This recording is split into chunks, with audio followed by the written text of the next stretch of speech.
I noticed the moving truck before I noticed anything else. It was halfway down my street, turning the corner slowly, the back door rattling as it hit a pothole. For a moment I assumed it belonged to one of the neighbors. People move in and out of this street every few years. It's the kind of place where families grow, then scatter. I parked in front of my house and watched the truck disappear. The yard looked normal. The hydrangeas were still leaning toward the porch steps the way they always did after heavy rain. The mailbox was slightly crooked, but when I walked up the steps, something felt adjusted. Not wrong exactly, just touched. I put my key in the door. It slid in fine. It just didn't turn. I tried again, slower this time. Still nothing. For a few seconds I stood there with the key in the lock, my suitcase beside my feet. The air smelled faintly like gasoline from the moving truck that had just left. Then I stepped back and looked at the handle. New lock, clean metal. Not even scratched yet. I sat on the porch step and took my phone out of my purse. My daughter answered on the second ring. "Hi, Mom." Her voice had that careful softness people use when they're about to explain something unpleasant. "What's going on?" I asked. There was a pause, then she sighed. "Mom, the house isn't yours anymore." I let that sentence sit in the air between us. She continued before I said anything. "It's for your own good. You've been gone a lot. The maintenance is expensive. We talked about this before. I just handled it." I looked out at the street. The hydrangeas moved slightly in the wind. "You sold it?" I asked. "Well, transferred it, technically. It's just easier if I manage things now. You don't need to worry about property anymore." Another pause. "You can stay with us for a while," she added, "until we figure out the next step." Her tone wasn't cruel. It was practical, like she was solving a logistical problem. I smiled, though she couldn't see it. I said. Silence stretched on the line. "Mom?" she asked. "It's fine," I told her. And I meant it, in a way. I hung up. For a moment I sat there on the porch step with my suitcase and listened to a lawn mower somewhere down the block.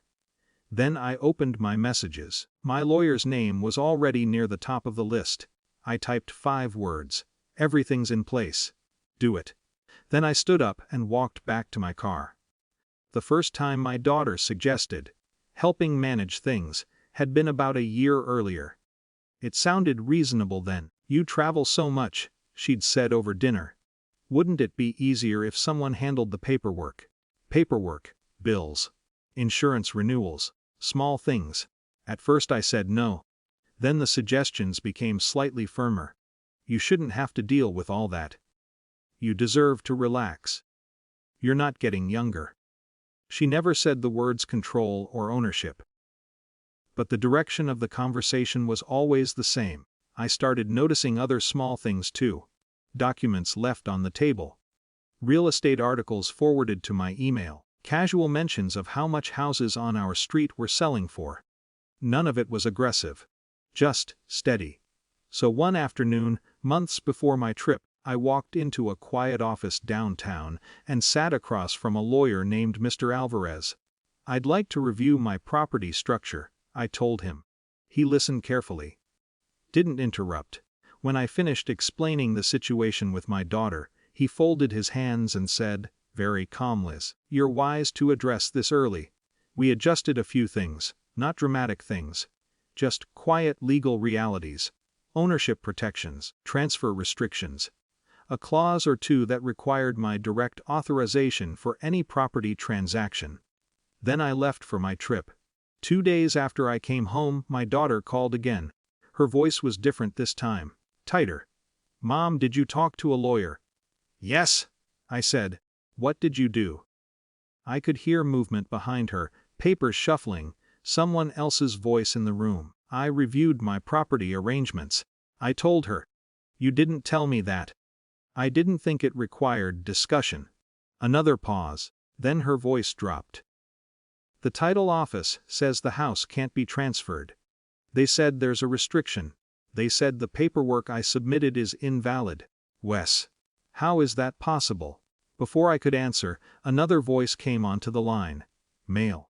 Professional, Mrs. Carter? Yes. This is Daniel Ruiz from the County Registrar's Office. I'm calling regarding a property transfer request submitted under your address. I understand. We've confirmed that the property is protected under a standing ownership clause filed several months ago. Any transfer requires your verified authorization. I'm aware. Across the line I heard my daughter inhale sharply. Mr. Ruiz continued. For clarity, the attempted transfer has been formally rejected. The ownership of the property remains solely under your name. Thank you, I said. He paused. You may also want to review the unauthorized filing with your legal counsel. There may be procedural concerns. I will. The call ended shortly after. My daughter didn't argue. She didn't apologize either. The silence between us felt heavier than either of those things. That evening I returned to the house. The new lock was still there. I unlocked it easily with the key Mr. Alvarez had arranged for me to pick up that afternoon. Inside, the rooms looked mostly the same. A few boxes were stacked near the hallway, where movers had started packing things earlier, that day before the registrar's office stopped the transfer. The house smelled faintly like cardboard and dust. I set my suitcase down in the living room. Outside, the street was quiet again. The moving truck was long gone. The house was still mine. But the shape of my family had changed in a way that paperwork couldn't repair. I walked to the kitchen, poured a glass of water, and stood by the window watching the hydrangeas move in the evening breeze. No celebration, just a quiet, undeniable fact. Some doors, once tested that way, never close the same again.